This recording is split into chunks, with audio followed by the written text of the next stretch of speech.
નમસ્કાર મિત્રો, સ્વાગત છે ચિંતન પ્રણાલીની નવરાત્રી સ્પેશિયલ સિરીઝ શિવામાં.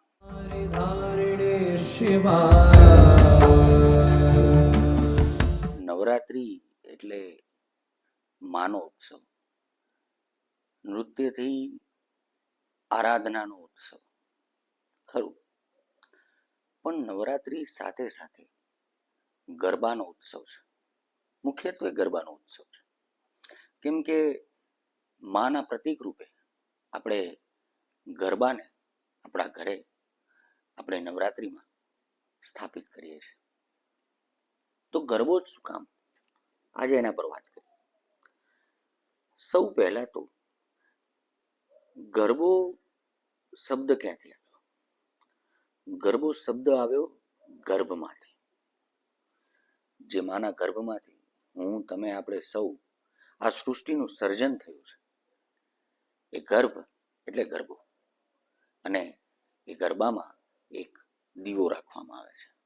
કારણ કે જ્યારે પણ આ બ્રહ્માંડમાં કોઈ સર્જન થાય છે, સર્જનનું એક બીજ રોપાય છે, એટલે એ વૈજ્ઞાનિક દ્રષ્ટિએ સાબિત થયેલું છે કે એક જ્યોતિપુંજ, ત્યારે જ્યોતિનો વિસ્ફોટ થતો હોય છે.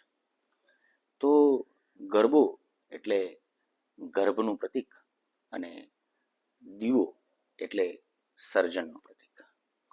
તો નવરાત્રી એ સર્જનનો ઉત્સવ છે, સમગ્ર સૃષ્ટિના સર્જનનો ઉત્સવ છે, અને સર્જન માના ગર્ભમાંથી થતું હોય છે, એટલે આ માતૃત્વનો ઉત્સવ છે.